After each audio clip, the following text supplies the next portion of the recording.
The views and opinions expressed in the following program are those of the participants and do not necessarily reflect those of KSMQ Public Service Media Incorporated or its assigns. I'm Dan Hoffman, host of Farm Connections. Thanks for joining us today when we travel to the Minnesota State Fair. We'll be speaking with Michelle, Rebecca, and Riley. Rebecca will tell us about the Common Table, a new exhibit at the Minnesota State Fair this year.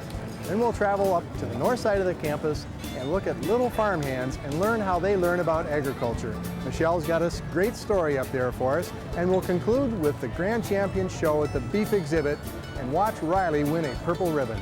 It's all coming up next on Farm Connections.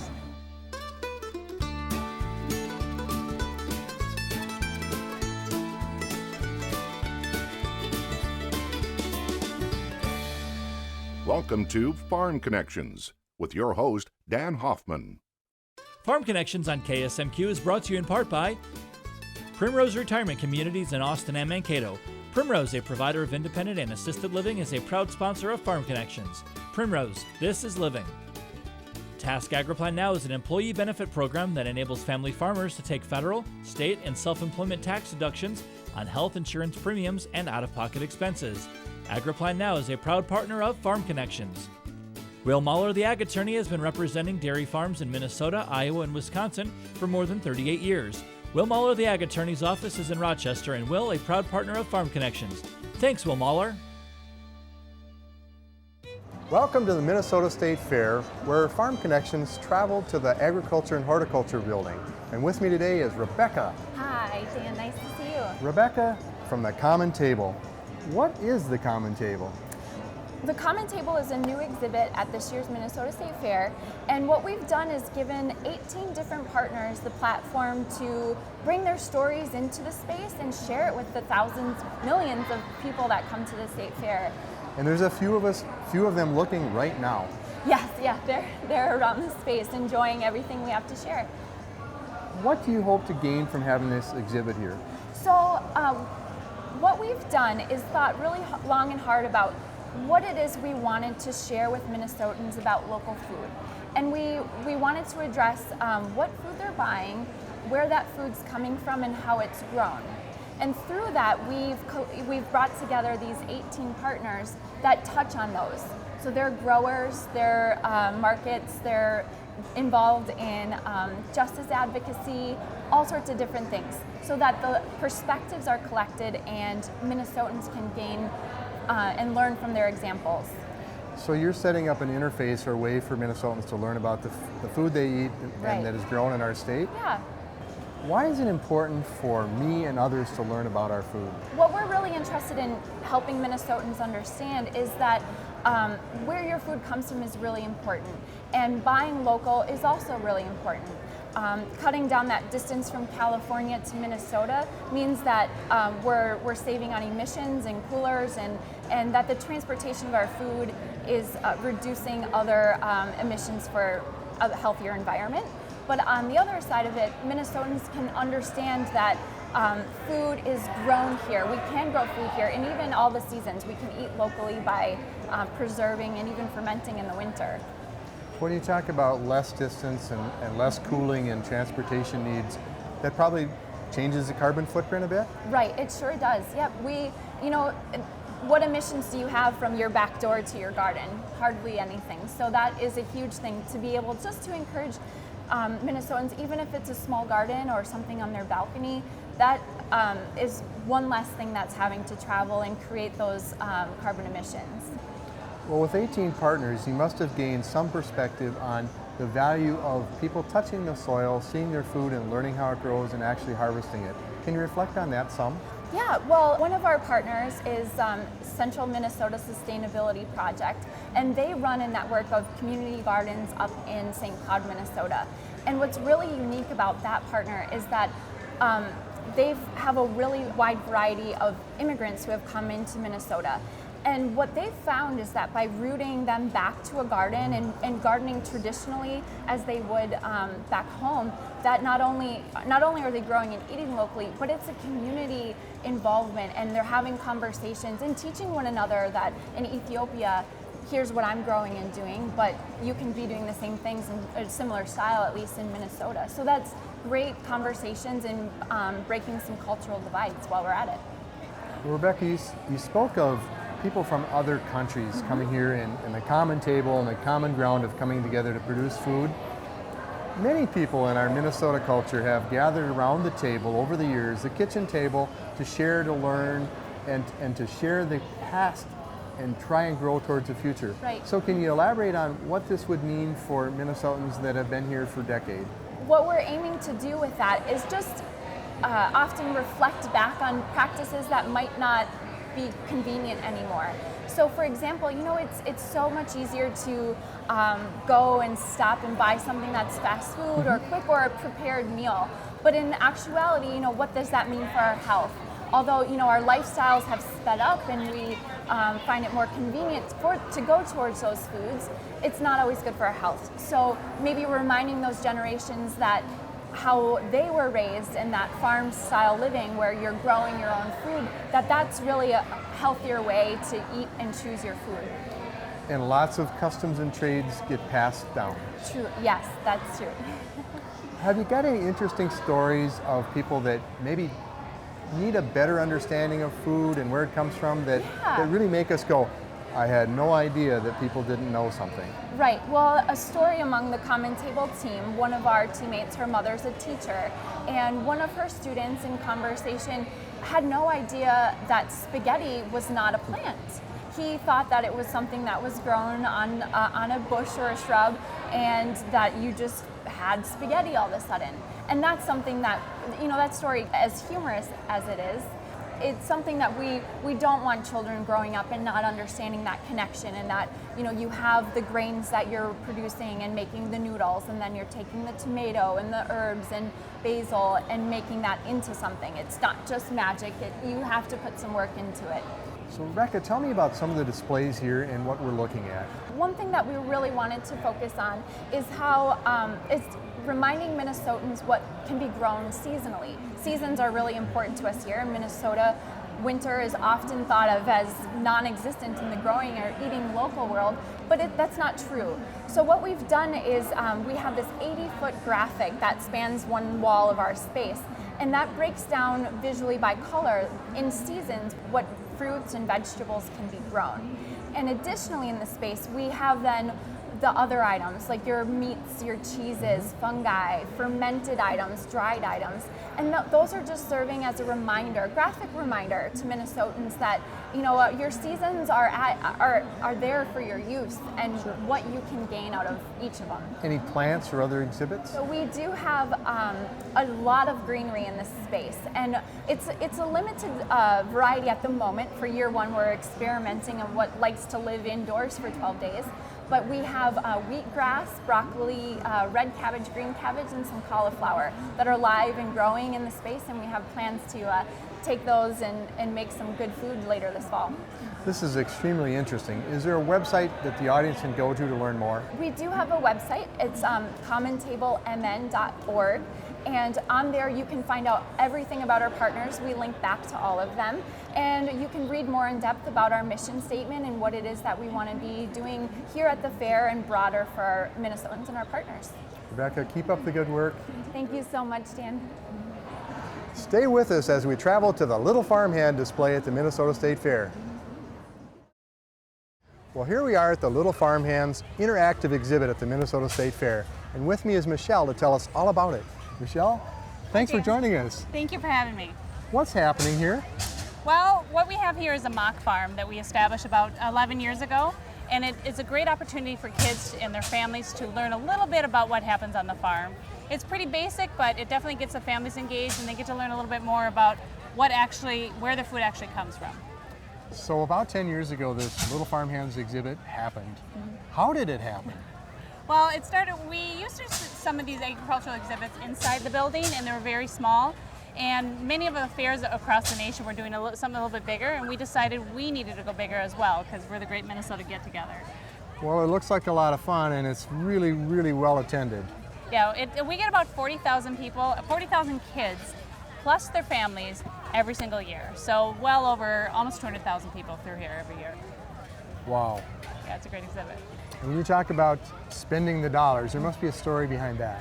Yes, as they go through and they're doing the chores on the farm, when they're done, they get to sell all their items to the farmer's market, and then they get some money for that, and then they get to buy an item in the grocery store, such as a real apple or some canned vegetables, just like Mom and Dad would do at the grocery store. I love the interaction. I love that the parents and the students get to come together and learn together.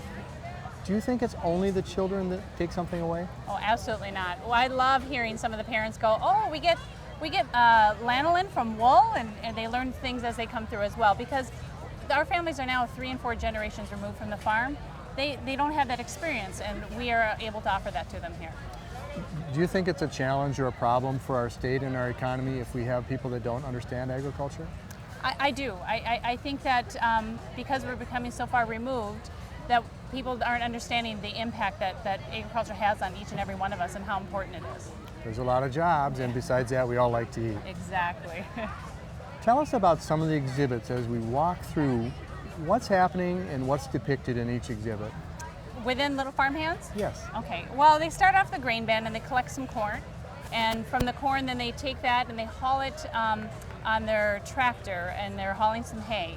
They take that corn and they feed the chickens, and they collect some eggs, and they harvest vegetables as they're moving along. They feed the sheep and harvest some wool, and they feed the cow.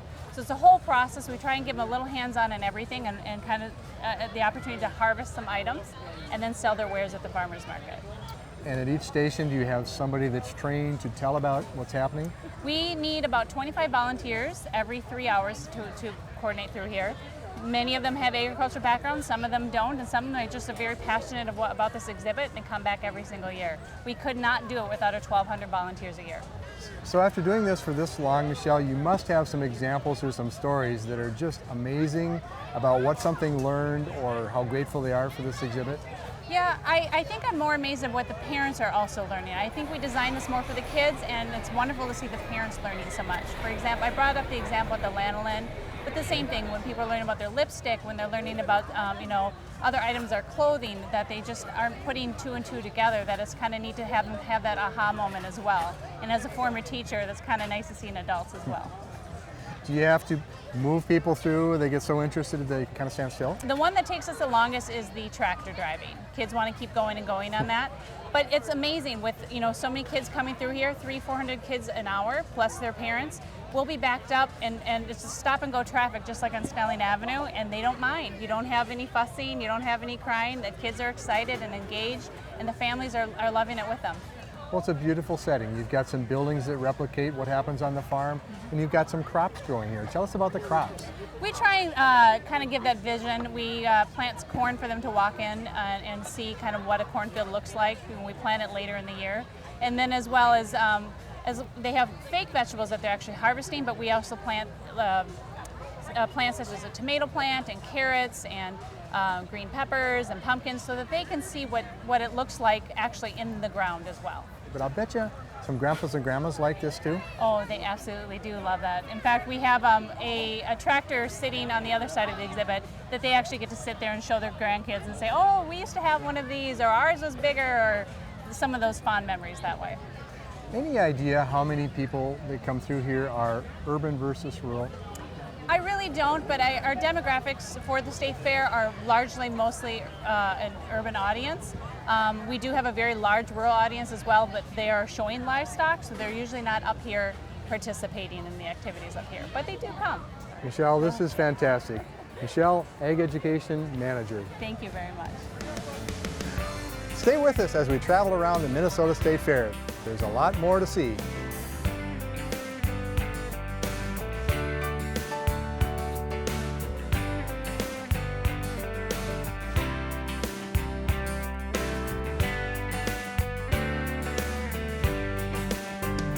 We've made our way to the Coliseum to watch 4-H'ers from around the state compete in the Supreme Champion classes for beef. Tara Thorson, a 4-H'er from Freeborn County, has joined us to help explain the process. What's happening here? This is the Supreme Championship Drive for the cow-calf pairs. So they've already competed and moved to this level? Yep, they went through classes and then champion in their breeds, and then they get to come here if they get champion in their breed. This is the best of the best. Yes, it is. So what's at stake? There's some nice prizes? For the cow-calf pairs, they get cash prizes each, and then they get a banner, and that's the only thing they get. But when it comes to other prizes, it depends on what they are, if they're market animals or if they're breeding animals. Well, we noticed a nice trailer and a nice head gate. What's that all about? The head gate is for the champion dairy steer, and the champion breeding heifer and champion market steer, beef steer, get the trailers. And there's a top 5, and then the breeding heifers get cash prizes, and the market steers get to go to the auction. What's it take to get to this level? To get to this level, it's a lot of work. You have to rinse day in and day out, walk them every day, make sure you brush them probably 20 minutes a day. Just making sure they get the right feed, right amount of water, all of that. Can you tell us about any of the animals that are out on the show ring? The champion short-horn pair, the judge really liked the udder under for cow-calf pairs. They really look at the cow's udder just to see how the calf has been milking. But he also really liked the calf too, just because he's really complete in his body, and he has a good front, and he has a great top on him. So mama and baby. Yep. How old is that calf? I'm guessing he was probably born in February, March area of this past year. We'll have him come up here as well.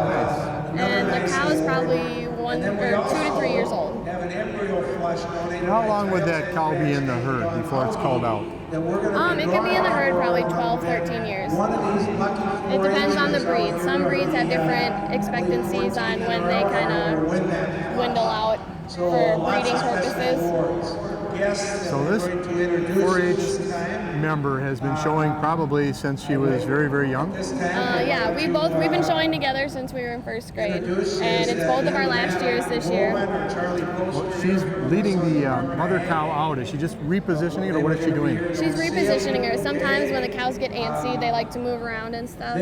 So she is gonna take her in a circle, and then she'll bring her back and set her up, and the kid behind her with the baby will do the same with the baby so that the baby doesn't start freaking out. At this time, we're going to Well, when you say setting up, what do you mean? When you first start showing, you learn a certain way how to set the feet so that they look their best. And the best way is for their front feet to be directly under them, and their back feet, the one on the left will be a little bit in front of the one on the right. It's called a show side and non-show side. The show side is the one that the judge sees, and the non-show side is the one that's closest to you on the halter.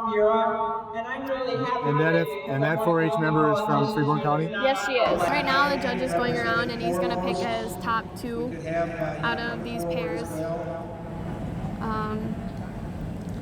It kind of just depends on what he likes in the cow and calf. Well, I see a lot of anticipation from the students showing animals. There is, yep.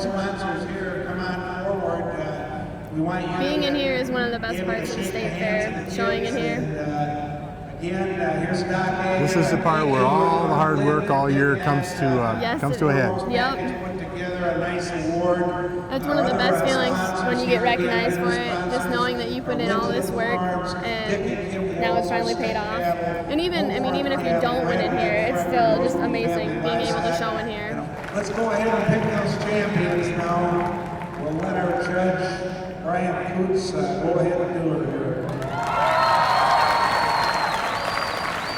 Your champion, supreme champion pair comes out of West Untitled County, Jackson, New York, with his Red Angus pair. We'll now bring the reserve Red Angus pair up.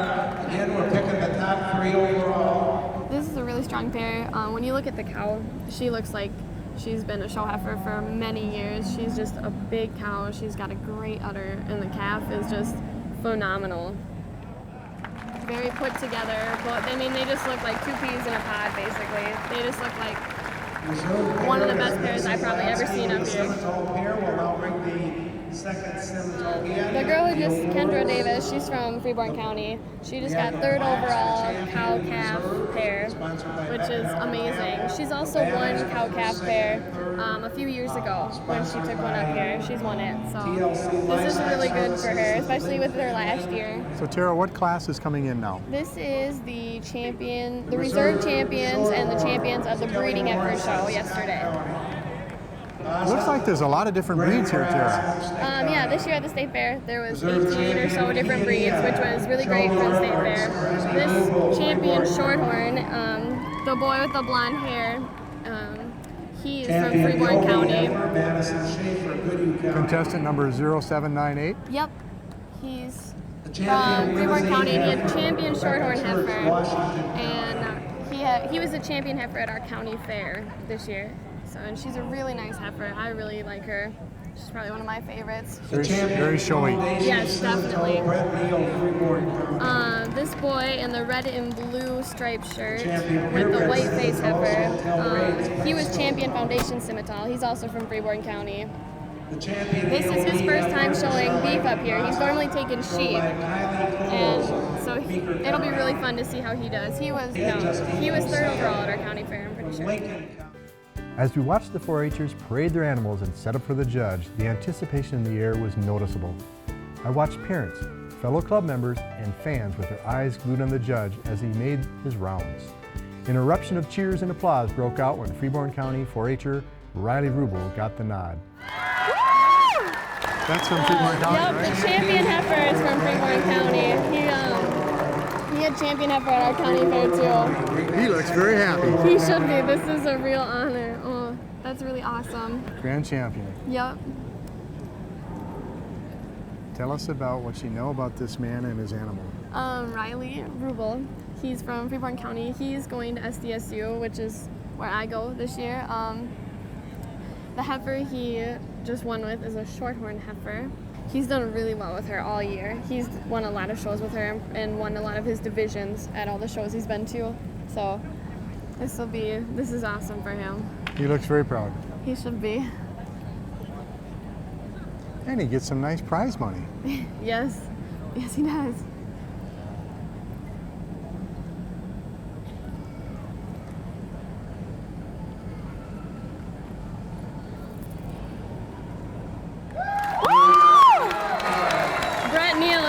He's also from Freeborn County, so this is just awesome. This is his first year showing cattle up here. He's been showing cattle for a while, but this is his first time at state fair. So he's a young man. You said he used to show lambs. Yep, he's shown lambs up here too. Tell us about his animal. His heifer is a foundation Simmental, so she's not purebred, but she has more Simmental in her than the other breed that she has in her. So they can kind of show her as a crossbred or a foundation Simmental, which she looked phenomenal in the foundation Simmental, so it's a good pick for them. Well, any bets on 3rd place? I have no idea. There's a lot of good animals out here. I'm thinking he's probably going to pick the white heifer up here. What do you think is going through the judge's mind right now? He's probably, well, he kind of said it earlier when he said that he wants a heifer that's going to be a good cow, that looks like it'll be a good cow down the road, which is a heifer that's going to be a big-bodied heifer. She's going to be deep, she's going to have a good width of rib, and she's going to have a good front, and maybe not a narrow backside, but a little bit bigger backside so that her hips, little bigger hips, just so she can push out calves easier. So how did the judge do? I think he did great. I mean, they're from my county. I can't complain. After many cheers, handshakes, and smiles, Riley Rubel headed back to the barn where we caught up with him. We love visiting with champions, and today we've got a champion by the name of Riley and his heifer. Does your heifer have a name? Yes, her name is Total Tina. Total Tina. Well, you and the animal really performed well today. How long have you been in 4-H? Oh, about 12, 13 years, ever since I could be a clover bud. And where from? Freeborn County. I live in Albert Lee. Albert Lee. What did your heifer just win? What was the official title? The Supreme Breeding Heifer. So you had to compete at the county level and then again at the state to get selected to come in the ring with the other? Yep. Nice. what's your future goals in agriculture? Well, I guess I'd like to have a cattle operation. That'd be fun because I enjoy the cattle and the show cattle. And maybe even have some show cattle when I get older. So. And what's the future of your heifer? What's your plans? Well, she's only got a few winter shows left. Next weekend I'll be back for the open show and the FFA show. And I guess after we're done showing her, she's going to be put out on grass and become an actual cow. So her job is really to throw out some nice calves. Yep, that's what we're hoping for. Well, this is an excellent award. Congratulations. Culmination of a lot of work. Thank you. Up next, let's visit with the Student Leader of the Week. Well, I have been a chapter officer for the last 3 years, and that has been a very exciting thing to be a part of. And just this last year, actually, I had the opportunity to go to the Morris FFA chapter's Urban Ag in the Classroom. My chapter is kind of mirroring that project, and so we're bringing animals to Rochester in just a couple weeks on May 7th, actually. And so I'm kind of the chair of the committee and working with 2 other girls in my chapter to really organize that. Growing up, we moved to our farm when I was about 3 years old, and we had sheep until I was 7 or 8, and then we got into dairy steers and just have continued to grow that aspect of our farm, and also added some beef cows, so we've been calving this spring, and that's always exciting. Agriculture education is such a special model and a special type of education, and I think that's something that I'm just so passionate about and that I look forward to working with in the future. Thanks for joining us at the Minnesota State Fair. Join us next time on Farm Connections when we tune in to more agriculture.